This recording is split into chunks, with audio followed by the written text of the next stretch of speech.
Okay. All right. I'm rolling already. Oh, shit. No, that's okay. Oh, damn. What's up? Welcome to an all-new episode of Oliver Voiceover with Kif VH. I'm your host, Kif VH. And Whoop, whoop. my guest today, you've heard her name on most of the episodes of this podcast.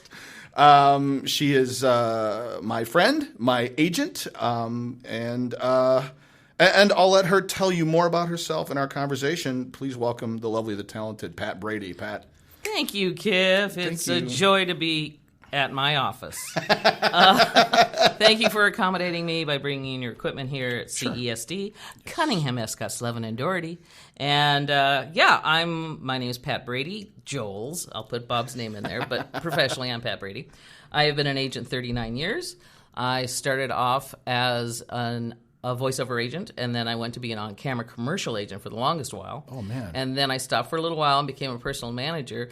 But the difference between a personal manager and a talent agent is a personal manager gets a nice commission but never knows when they're going to get it. Whereas a talent agent who works at a good talent agency gets a paycheck. So what happened is I married an actor. So I needed a paycheck. So back to agenting I went. And then I was on-camera agent at Kazarian, Spencer & Associates at the time. Uh-huh. And then I took over the voiceover department. And when Don Pitts, God rest his soul, retired, and then Cindy didn't want to hire any more employees, so I said, I'll look around. Uh-huh. And I talked to a few of my friends in the business, and then I talked to Paul Doherty, my boss, and he said, come in here and meet with us. And I did, and I've been here 16 years. My partner is Kathy Lizio, who she and I do the animation together. We do animation, ADR for feature films, ADR for television shows. We used to do the video games. Now Samit does all the video games. And I am a puppeteer agent. I have a very large roster of the best puppeteers. Oh, man. I'm so proud of all of them. And they're working, and my cartoon guys are working, so life is good, other than the fact that I'm a cripple. That was fantastic. I timed that. That was 45 seconds. Well done. Thank you very much. How did you get? Well, you're from Southern California. Yes, aren't you? I was born in Hollywood and raised in Palm Springs, and went to high school in Glendale. So yes, I'm a first generation American. Well, what did your folks do? Were they? My dad was in the hotel business for 65 years. And he met my mother at the Hotel Vancouver in Vancouver, British Columbia. Uh-huh. They had both got there from other places in Canada and Ireland. And they met and married and came down to California. My father was a front desk clerk at the Ambassador Hotel. No kidding. Yeah. And so we got down here, and the 3 babies in 3 years, and then my mother said, that's enough. And so, we went whatever hotel Dad worked at. Uh-huh. And so Mom was always a stay-at-home mom until, I was a teenager. My 2 brothers were in the service. And she worked at Kaiser as a cashier. Really? Which worked out really well for me, because when I got married at the stupid age of 18 and had my baby at the stupid age of 19 and was divorced at a very smart age of 20, when I had John, my son, Jonathan, my mother was still working at the Kaiser, and so I got everything for free. Oh, my God. Great. That's amazing. Yeah. So, I'm born and raised Californian, and then, I went to UCLA, majored in theater arts. Oh, did you really? Yes, were you performing track, or what was the track? I was, they tried to do musical theater for a little while at UCLA, and it just didn't work out. So I went there for that, and also the fact that I was like scholarshiped up the butt. So no kidding. I was very lucky. But this is 1972. Okay. And so then I was 8 months pregnant when I was graduating. It was really attractive. Oh, wow. But I wanted to be a musical theater performer in New York. That's all there was to it. I wanted to be a character actress. I wanted to be on Broadway. And unfortunately, I got married and had a baby. And so that didn't happen. But I was also a stand-up comic. And I worked at Comedy Store and I worked for Jamie for the Laugh Factory, and then Mitzi opened the the Comedy Store down in La Jolla. Okay. And so I worked there until my father saw my act, and that's all she wrote. Oh no, your father killed your stand-up career? Oh my God, I was blue as blue could be. And my father walked in and saw that, and that was all she wrote. Oh, and I man. haven't done it since. And then my parents said, okay, time for a real job. So I went and got accounting down in San Diego, and I became an accountant. And so Mitzi hired me as an accountant for a while. Oh, wow. But, then I married again, and we moved up to Los Angeles, and my best friend at the time said, my agent needs an assistant. I said, okay. So I went to work for this woman named Donna Lee Davies, who actually worked here at CESD. She closed her agency. I went to work for a man named Don Schwartz, and then she came to work here. No and kidding. And she passed away a while ago, but when I came to work here 16 years ago, that's her desk I'm sitting at. Are you kidding me? No, it was pretty cool. That's so cool. Yeah, it was very cool. And so, Carol Lynn, who's the world's greatest children's agent, she was our intern. That's how long I've known her. And so, and then I've just been doing this ever since. So with that agency, your first agency, as an assistant, what was the scope of what she rep? Was it everything It was voiceover and kids. Okay. And so I helped with the kids, and she had a literary agent who worked with her. But Donna was famous for voiceover. I mean, she had Neil Ross. She had Dave Hall. She had quite a few big hitters. And when she closed the agency, she brought them here, and they've been at CESD ever since. Oh, wow. Yeah, it's pretty impressive. That's so great. Yeah, she was a great agent, and I learned a lot from her. I learned a lot about the on-camera world from my second boss, who was Don Schwartz, who was like the king of the character actors, because he kind of was one. And then, were you his assistant as well, or no. You were an agent by that I point? became an agent 3 months after I went to work for Donna, because she had to go out of town and somebody had to take the bookings. And in the state of California, you have to be licensed. So. I see. So there you go. What's the licensing process? Is it like you have to do a whole test? Well, the license belongs to the agency. So you were basically a sub-agent. So it's like, Paul and Ken are the agents, and we're all under their banner. But, you have to fill out a lot of paperwork. And then to become open an agency, you have to have they want everything but your blood. And, and then you have to cover your bets on it. It's amazing. When you talk to Paul, he'll tell you how hard it is. It's not an easy, they just got grandfathered in because this agency's been around for 40 years. So, yeah. Oh, man. So when you transitioned to being an agent almost immediately, what, okay, well, that was your on-ramp. That's fascinating. Oh, after that, how did you, and what are some of the things that you learned from Donna when you were in that experience? Well, you get an ear for it. I've always been, like you, a TV baby. I mean, I knew every show on television, and I loved entertainment in every way, shape, or form. And a lot of my actor friends are saying, my God, why would you ever want to be an agent? And I said, well, then I can only have 10% of the rejection instead of 100% of the rejection. And then, and they all understood it. Yeah. It was very frustrating, Kiff. I got to tell you, when you see a breakdown, it says, okay, woman, 20s, character, can sing. It's like, what the fuck? I've got me. But, I can't do it. You can't do it. And back then, way back then, 1980, you literally had to give up your unions. So I had to give up my unions. You don't go on withdrawal anymore. Yeah.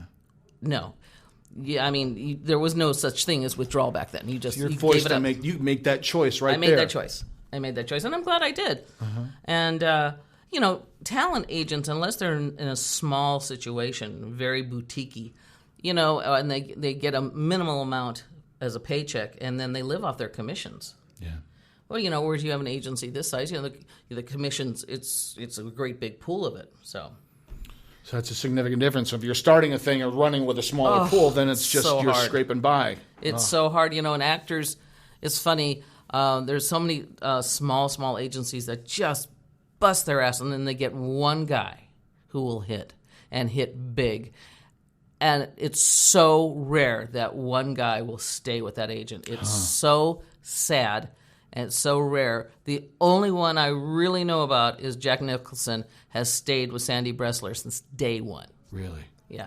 They wanted him at, everywhere, William Morris, CAA, UTA, whatever, but, he has a loyalty. Yeah. Rucy Taylor, who is Minnie Mouse, who was one of my bridesmaids, she has stayed with Herb Tannen for, it's got to be 35 years for voiceover, and he's retired, and she still stays with him. Wow. She that's what she does, and her husband, the late Wayne, he was with her too.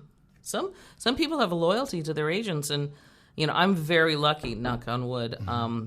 I was very lucky when I left KSA. I got to bring over some of the hitters that I had, and they've continued to be mega successes in this house. Yeah. So that makes me happy. Oh, that's wonderful. Yeah. That's so wild. Well, you went through it in the first 45 Yeah, I know. seconds. I told you. That's all right. But I want to track because I'm so fascinated by the variety of things that you've done, people, not only the people you've worked with, but the things that you've learned and the things that inform the decisions you make on a daily basis, and how those things help, your people and people who want to get in and all that other kind of stuff. Well, being a voiceover agent, first of all, you have to know how to record people.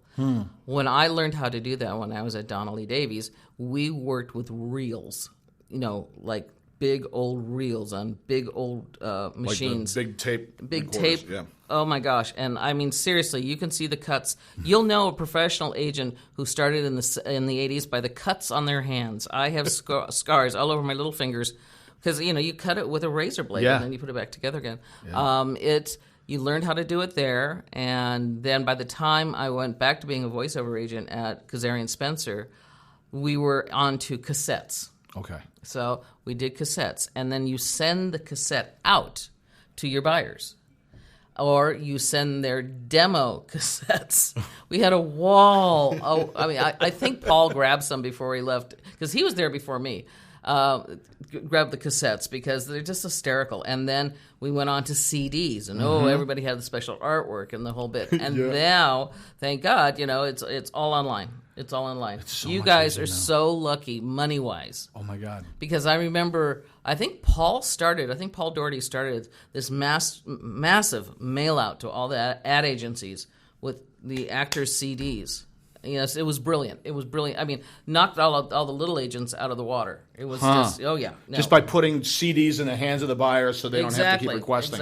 Exactly. So, and the only buyer really that kept them for casting purposes was the voice caster and Elaine Craig. She kept them too. The voice caster, I was just in there last week. Did you see him on the racks? Yeah, and you still see these old, like the tapes. That's what I cut. And you see these names of the people who were there. Even Joe B. Cerny back in Chicago had a wall of tape of here's Amy Poehler and I know. All it's these so cats. Funny. I remember Huck when he ran the voice caster. It's like, he even saw somebody looking funny at Paul Frees's reel. He'd stop them because he knows somebody would want to steal it. Yeah, right. Well, it's Paul Frees. I mean, I know my husband would love to. Sure. So, my God, between him and Corey Burton. Oh, my God. The Paul Frees boys. Oh, boy. That's so wild. So, and when I was an actress, I never pursued voiceover. I only, I just really wanted to do stage. I didn't want to do anything else. What was it about stage that I just love it. I mean, whatever. Now you can do a musical on camera for the television. Back then, the only thing was like Cinderella with Leslie Ann Warren, or you had to be on the Ed Sullivan Show, part of a musical. Right. But that's all I wanted. And it was funny, Kif, after I started to work for Donnelly and I gave up my union cards, I started doing really bad community theater. I mean, bad. And so, I didn't think it was so bad when I was doing it, but now I look back, and I go over 3 lanes on the freeway thinking about it. It's like, oh, God, did I really do that? And it's funny because, when you do theater, you make friends for life. That's right. Well, I did a production of Damn Yankees at Glendale College, and I was girl reporter Gloria Thorpe, and my Smokey was Darren Norris. Are you kidding me? So Darren and I have been together for 34 years, something like that. And I just love the guy. I just love the guy. And so to this day, we just, I haven't been his voiceover agent because I was his manager, and I gave him to a good voiceover agent. So, but he's just, he's a great guy. But you keep those friendships. Yeah. Every actor has those. That's it. It's so fascinating how you're a casting together assembles what the rest of your life is going to look like. Well, here's a best example is Joe Hanna, my best male friend. He did a production of it was Oklahoma, And I went down to see it because they came up to see my my production of Godspell in Buena Park. And so I went down to see him do Oklahoma. And I'm not exaggerating. Literally, this is a person I talk to at least 3 times a week for the past 34 years. Yeah. He is my best male friend. I mean, he's a client here. He's always been my client. Yeah. Now, and I mean, he's brilliantly talented, but he's done so much theater. Yeah. So, that's so cool. You know, I got it out of my system after a couple of years. Went, oh, God, I can't believe this. Oh, my God, if I had to play Sister one more time in Damn Yankees. Character actress. Character That's actress. So fun. That's me. Well, talking about VO, like as an agent, what's for someone who is trying to break into the industry? Like, what are the things that grab your attention on someone's? If someone sends you a reel, how did they get a meeting? If I get an email and there is a demo attached to it, and I open it up. This is the number one negative. Dear Mr. Brady, I don't go any further. Boom, you're dead. You know, you have to take the time to research this. Yeah. All you need to do is get one of those Voices 411 magazines, whatever, or you call the agency, and they will tell you Pat Brady is not a guy. All you have to do is ask. I mean, they maybe seem stupid. Just do it. Okay. Yeah. Number 2 is I need a resume. You know what? I don't care if you've only done theater. I need a resume. For my area of expertise in the voiceover world, I'm an animation agent. Animation actors are just that. They are actors. And I want to know that you have been trained to be an actor. I want to know. I don't give a shit what kind of plays you've been in. I mean, I don't care. I just need to know that you've done them, or that you've taken an acting class, or more importantly nowadays, an improv class. And I want to see your improv credits. Don't just send a demo saying, here's my commercial reel. Doesn't do me any good. Yeah. I'm not a commercial agent. I'd send it off to Bo and Samit. Let them decide. But to me, personally, I want to see a resume. Now, I got to be honest, for what Kathy and I do, a union card is necessary. Yeah. We do not work in the non-union world. And I don't... And getting Taft-Hartley in voiceover is next to impossible. Really? Yeah, because let's face it. They hire you... And they hire you to do 2 voices because they know you can do 2 voices. But they're not going to get some brand new actor they don't know can do 2 voices, because when you audition, you only audition for the one character. Right. But they know that Kif can do multiple characters because you get paid 2 for the price of 1 under animation and 3 voices for the price of 1 in video game. And they will always take advantage of that. Yes. So versatility is so important. Like I said, the SAG card is very important to us, or even being SAG eligible and knowing that you've got the bucks to join when you get a gig. That's very, very important. And to me, I don't know how anybody else in the town feels about it. I need to see some acting on there. You know, we've been, I've been barraged over the years with stand-up comics. I mean, there are some who can act, and there's some that, like Kathy Ladman's a great actress, so, I don't think twice. I want to represent her, but I can't represent a stand-up who just does that, and that's all. Yeah. They're famous. It's like it's like Jeff Garcia, our client, who played Sheen in Jimmy Neutron and in Planet Sheen. That's all he does. This is what Jeff does. He does a little Mexican guy with a high voice, low voice, and he makes fun of the police, and that's what Jeff does. And he's like the funniest guy in the world. But if I'm going for versatility, where I need somebody who can do 8 voices, unless every 8 voices a little Mexican, is not going to be Jeff. Right. I hope you're not listening to this, Jeff. That's so interesting to hear, though, that the importance of demonstrating your acting skill in a reel, not just your range, or not just that. Yeah, it's so important. And my big problem, and almost every demo producer in town knows this, because I am, as you well know, I'm more than happy to share my opinions with just about anybody. I am looking to represent an actor, not a demo producer. So because you're really talented doing all the bells and whistles and putting the right music there and the right shotgun sounds, that I don't give a shit. I don't need to hear that. Sometimes, if it goes with the story of the copy, I can understand it. But constant. That crap, I don't want it. I don't want to hear it. I love the simplicity of just a regular demo. Kathy would bring people into our studio, into our booth who didn't have demos, and she would just have them go off, and then she would edit it down. And I got to tell you, some of those are some of the best demos I've ever heard. Really? Yeah. Listen to Kevin Michael Richardson's. Perfect.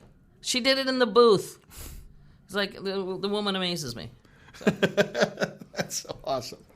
So you get a piece. You get a copy. Well, a copy. You get someone's resume and their reel. It comes to you, and you're like, oh, this is an interesting person. What's the process after that? Well, CESD is the first one who's ever done this process, and it's paid off well. What we do is I would have my assistant Sam, the best assistant in the world, contact this person and say, your demo interested Pat, your resume interested Pat. So what she wants you to do is come in and potential, which basically means you come into our studio. You did it. Yeah. No. You didn't do it? I didn't, no. Oh, God. It was like just we want to know how versatile you really are. That's why, but you had a great demo.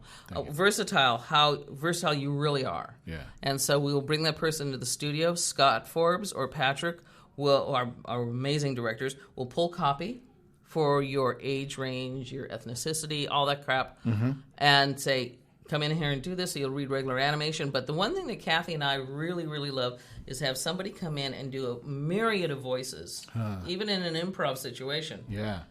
And that's what we listen to. And if we like what we listen to, we bring them in, and then they have a meeting with the agents. Now, I'll be honest with you. Somebody could kill in the booth. Yeah. And they can come in here and just die. Either they don't know how to, they have no social skills, or, they have Tourette's. I don't know. All I know is that we've had actors come in here and just die. And so I don't know, it's nerves or being cocky or whatever. And we'll put up with that if somebody's got the money to back it up, know. There's there's a lot of actors out there, not so much in the voiceover world, thank God. Thank God. But there's so many actors out there that are dicks. Yeah. But they're great actors. And they're making more than enough money that you put up with that crap. But you know what? If you're just starting out and you get to the point where you have a meeting with the agents, just show your personality. We want to represent nice people. Yeah. Because we're really nice. Yeah. There's agencies out there who may not be as nice as us, but we'd like to keep that reputation. Yeah. It was a deciding factor for me. I was with another agency. Right. Our meeting is what turned me to say, I want to work with you guys. I want to work with Pat. I want to work with Bo. And you guys were the difference makers for me. And it's easy. And we we're not one of those agencies that sees people every day. Right. We take our time. We all listen to their potential, and then we all decide. Actors think that, I didn't get into CESD because, so-and-so doesn't like me, or I didn't get into CESD because, Vinny doesn't want me because I don't do promos. That has nothing whatsoever to do with it. We all have to agree. And if you don't, you don't. I'm sorry, find a unanimous group. Yeah. Unfortunately, it's not here.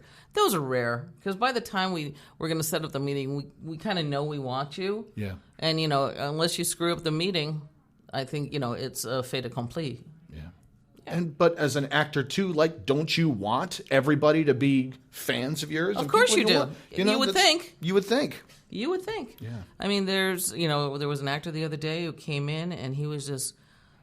all he cared about was animation, and he was just doing all these silly, crazy voices, and that's not going to help Bo in commercials or Samit, and God knows it's not going to help Vinny. Right. We don't take people on who just do animation.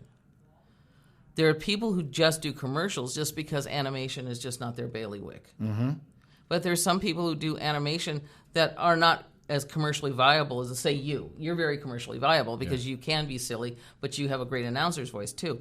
But you have somebody who has a very animated, cartoony type of voice. It doesn't usually work for commercials unless it's a character. Yeah. So we talk a lot. We sit down afterwards. We talk about the clients, and so, It's a process. Yeah. And I don't know how other agencies do it, but ours is a process. Oh, that's great. Yeah. That's great. It works well. Yeah, it seems to. So someone joins their roster. Welcome to CESD. Now, how do they, what's not process necessarily, because I live the process, I know, in terms of getting emails and auditions and that kind of stuff, but what are the auditions that grab your attention that make you say, awesome, this is the one I want to either front load or make sure that this makes my packet or that kind of stuff, or how does... Okay, that way. Well, when somebody comes on to CESD, and everybody's in love, the first thing I do is if I'm the key person, I will take them to our accounting department. We have, without a doubt, the best accounting department of any talent agency, and I'm not just talking commercial talent agents. I'm talking huge ones. Those people over there are amazing, and we are also the only agency that I know of that every actor has their own accountant. Yes. So you don't go around the room trying to find who's taking care of your checks. That's the first thing I do, because to me, though we're all great agents and we book ourselves into a stupor, they're like the heart of this place.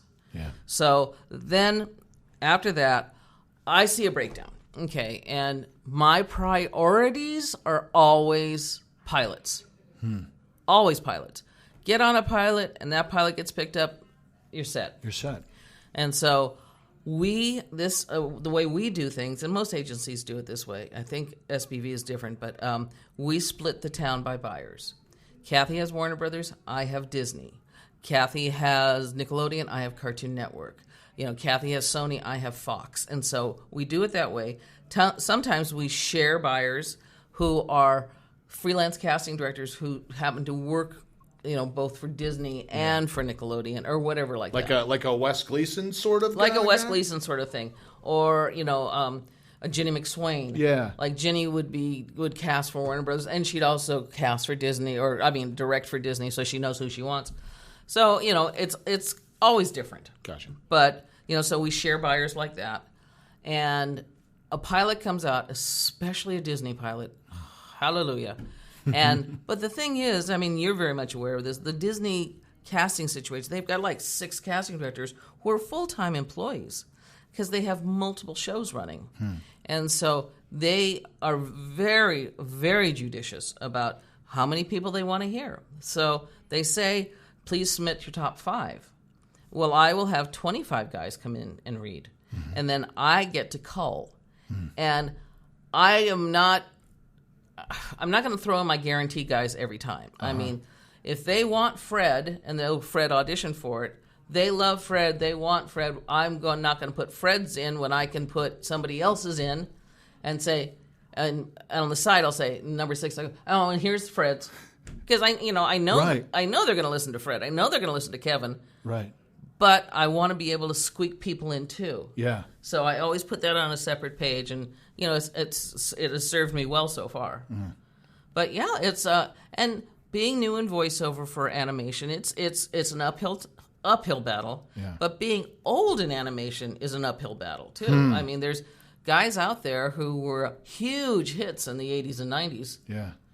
What can I say? There's only so many characters out there that are being done by the Eric Bauses of this world, or the Ben Diskins. These guys are in their late 20s, early 30s. Yeah.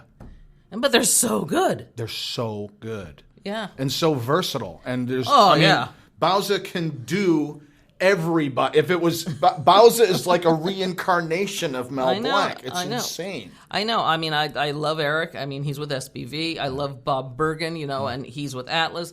The thing is that I'm very lucky in this industry that I am friends with talent at other agencies. Yeah. And I am not one of those fair weather friends. It's like, all I want to do is hit on you so you can leave that agency and come here. Yeah. I'm friends with these guys, and I adore them all. I do. It's like, I just did VO Atlanta this year. Yeah. And it was great. But, Bergen was there, and we had so much fun. And casting directors like Jeff Howell and Mary Lynn Wisner and the girls from Disney and Sarah Sherman. It was, and I was in a wheelchair the whole time, so even Bob, was hired to be give a speech, because they wanted me the previous year, and I couldn't go because the accident happened January 2nd of 2018, and it was like in March. So, I mean, I wasn't even out of the hospital. Oh, yeah. So, yeah, it was, So, yeah, I love doing what I do. Yeah. I do. That's so great. Mm-hmm.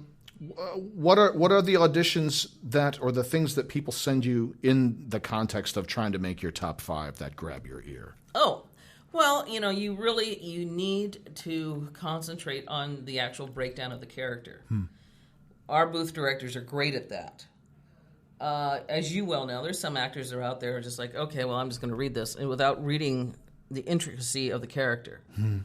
And also, I mean, I'm not going to speak on behalf of video games, but you have this character, Zion, age range 20 to 80. He's an old soul, blah, blah, blah, blood type, oh, la, la, la, la, la, la. This whole fucking page of this shit. And then he turn over and says his lines. Throw, get down, jump, hit, go. Yeah.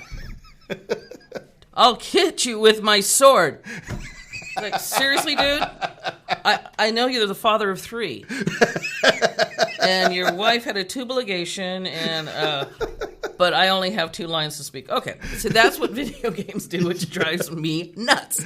Whereas when you have animation, you have a detailed breakdown. Yeah. And always study that detailed breakdown before you read at home or read in your agent's office. Now, we're kind of sticklers about getting people to read here at the office, because we have state-of-the-art booths, the best directors in town, if I keep on mentioning it. Hopefully Scott's listening to this.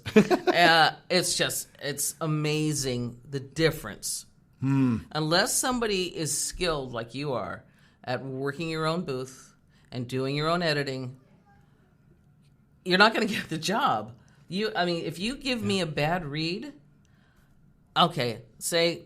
The email that we send you, the copy is due back at 2:00. Yeah. We say that, but in reality, we don't send it till 4. It gives me an hour at least to listen to everybody. Make your decisions, all that. But I got to tell you, even if you send it at 2 and it's like that shit, it's crap sound in the background. You're doing it in the bathroom because it sounds so pretty when you sing there. I was like, no, it doesn't work that way. So I don't have time to call you and say, that really sucked. Let's try it again. Yeah. It's just, we had one actor who Kathy and I just adored, but he would only record in the kitchen because he just loved the sound of it.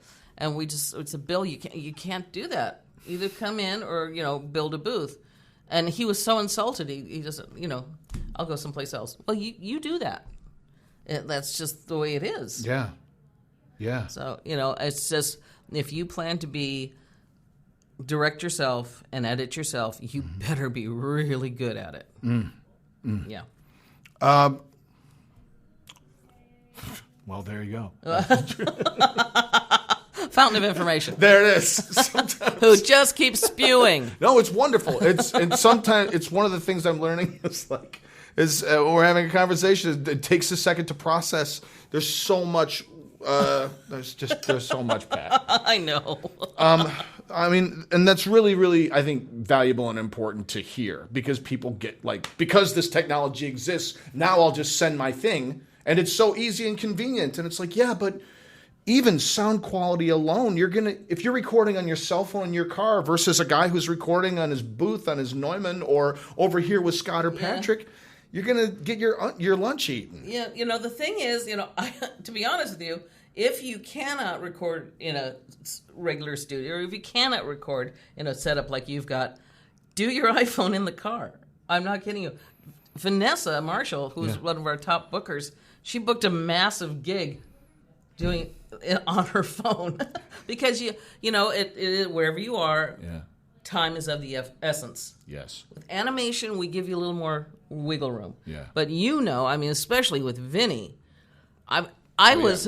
yesterday, I was sitting at my desk, and I'm right across from Vinny's assistant, and she called you and just said, okay, could you get this done really quick? And it was I think it was like 12:15 or something, and we need it back by 12:45. I'm going, oh. I was at the gym. Well, then I saw pictures of you at Disneyland, and I said, oh, dude, no. Don't make him do it to Disneyland. No, I had booked out for that. I had booked out. My phone was like, locked up in a bag. Oh God! No, I was at the gym when that phone call came. Kiara called, and I was like, I had my ringer off and everything, and I walked home and I got him the audition. See?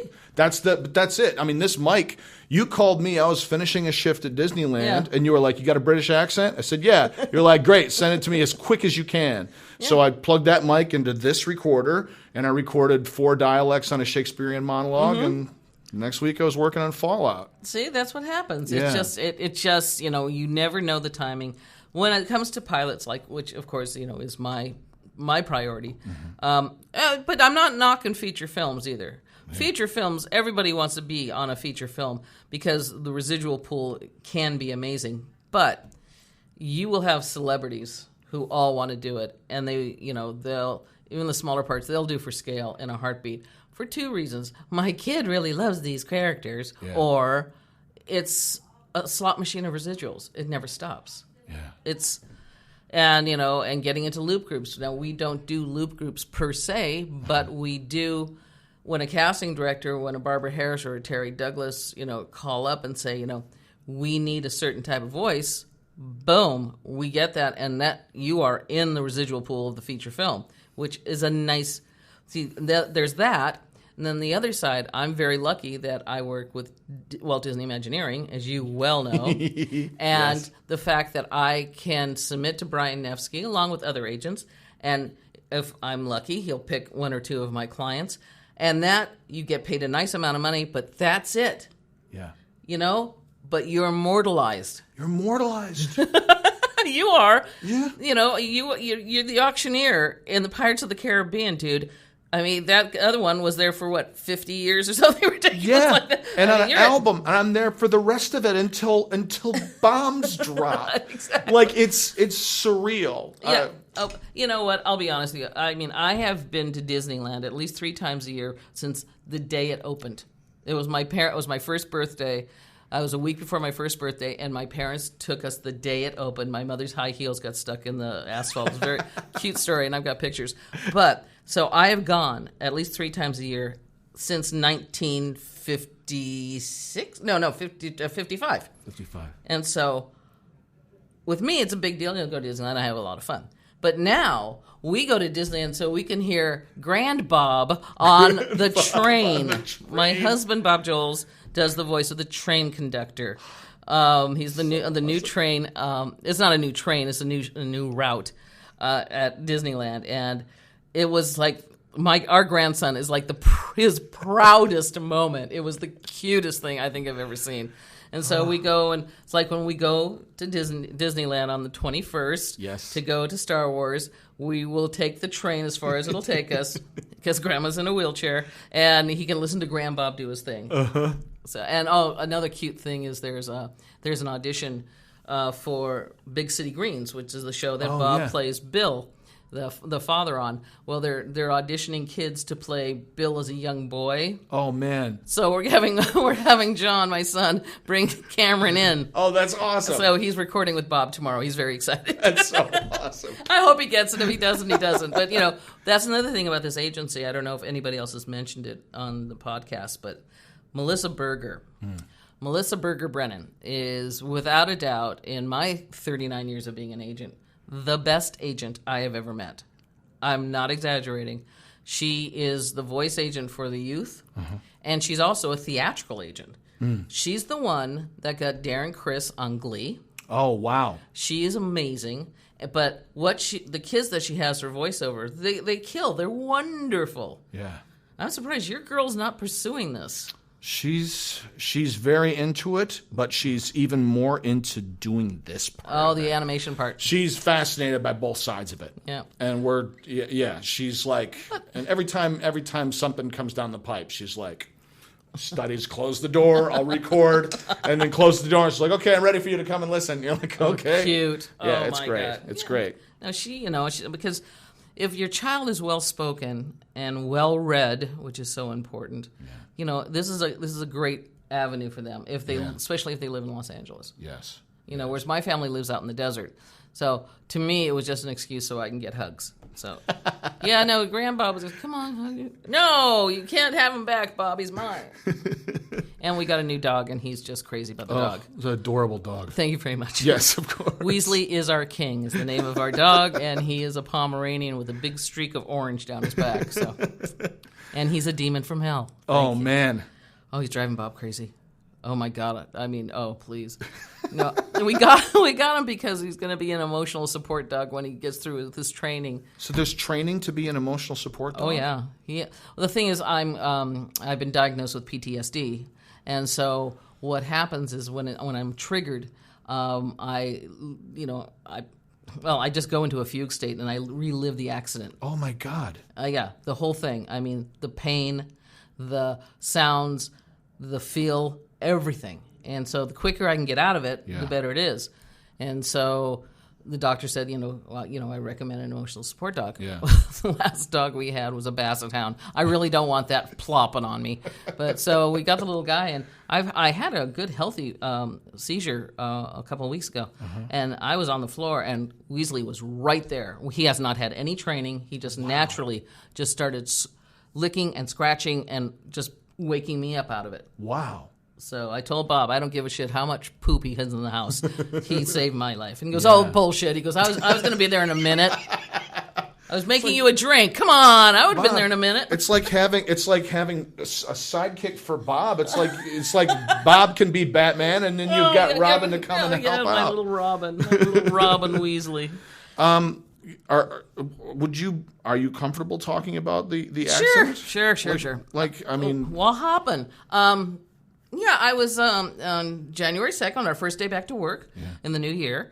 I was driving home, which is so easy. I mean, I just, we're in West Los Angeles, and I was going to Beverly Glen off of Sunset, and I was just driving on Sunset, and then right on the corner of Beverly Glen and Sunset, I had the green light. There was a car that was in front of me. The car went. I went right behind him, and then this person decided he was going to jump the line of the people who wanted to make the left turn going west on Sunset, and he rammed into me at 60 miles an hour, hit the front of my car, and then with the inertia, it spun his car around, and then the back of his car T-boned me.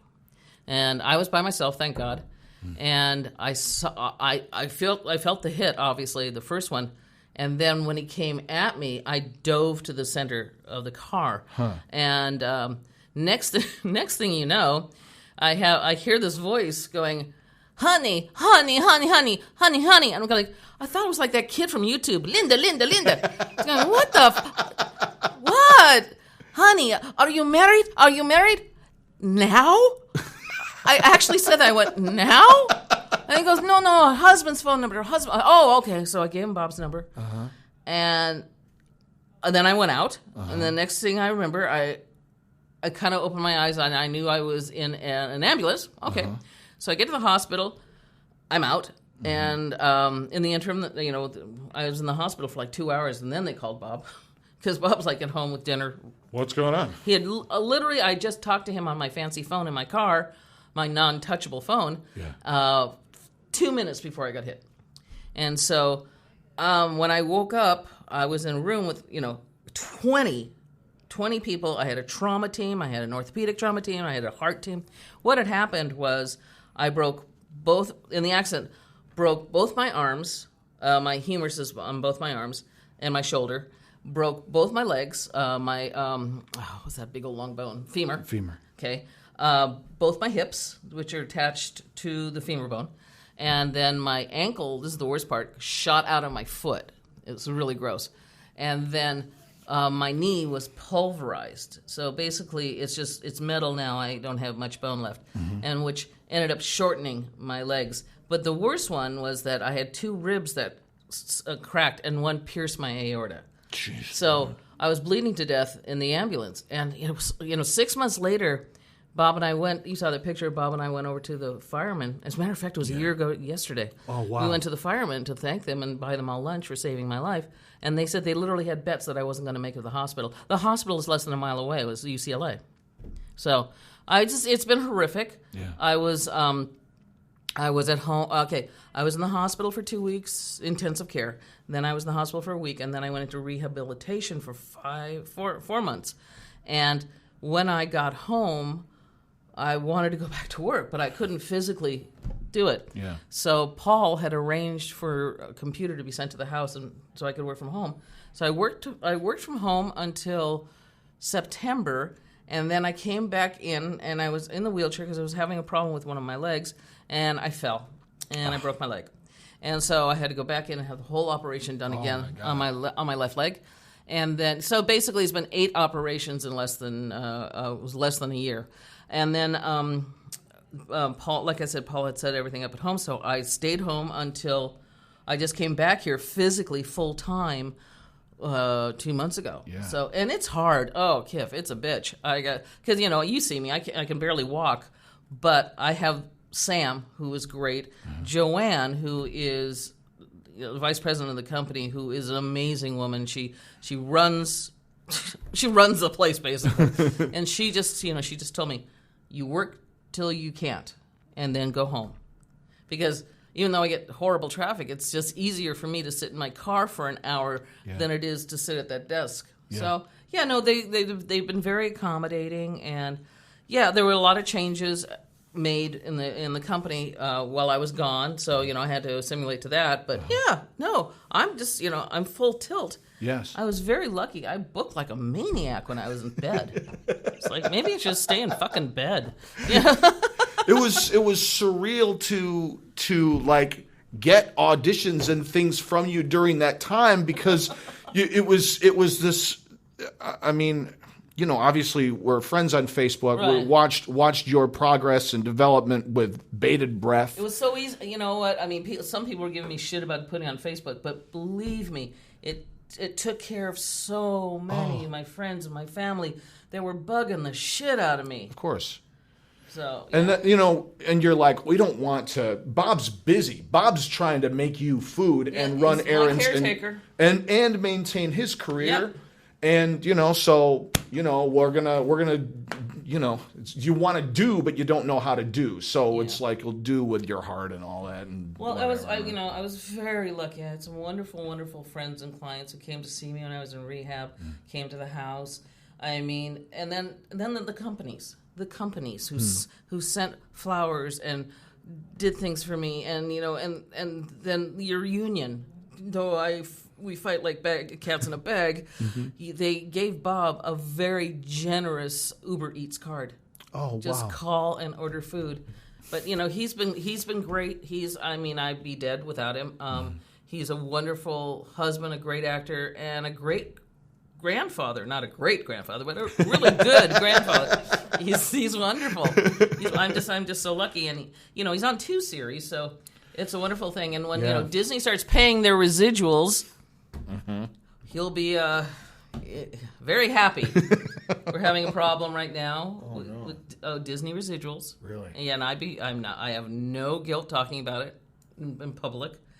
There's something going on with a Disney residual system. I don't know what it is, but all I know is if you have problems with getting your Disney residuals, please contact your union in the theatrical residual side for animation.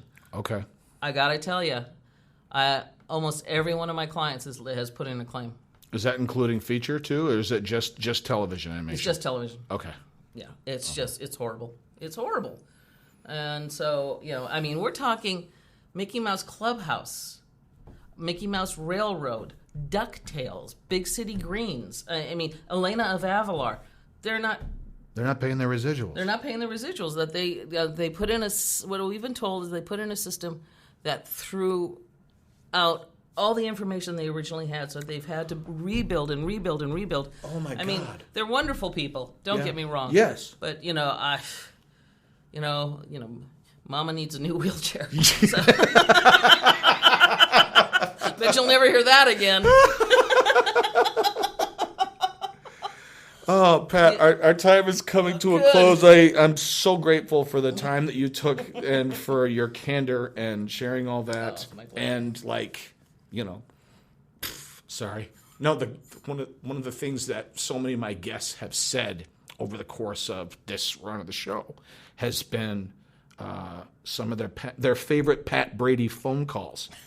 The Pat Brady phone call that tells you, for me, that you're the pilot of the Millennium Falcon, that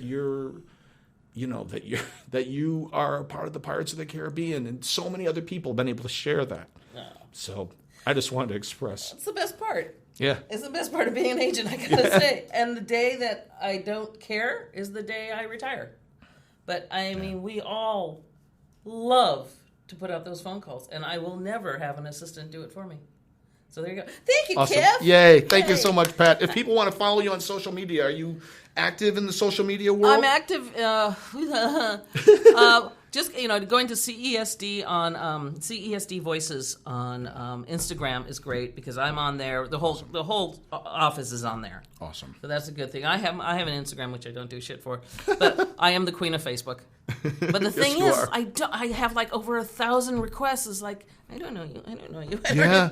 Because it's like it's a personal and a professional one. So if you book something, then boom, it's CESD Pride. Yes. But, if my grandson, got the scoring goal at soccer, it's Grandma Pride. That's right. Thank you, Kev. Awesome. Thank you, Pat. Thank you for listening. We'll talk to you soon. Peace. This has been All Over Voiceover with Kiff VH. Thank you so much for listening. If you enjoyed the show, please go to iTunes and give us a positive rating. It truly helps. Follow me on Twitter @KiffVH or on Instagram @KiffVH or on Vero @KiffVH. Thanks so much for listening. Talk to you soon. Claim victory and depart the field.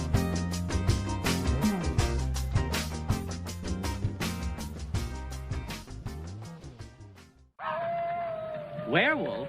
Yeah.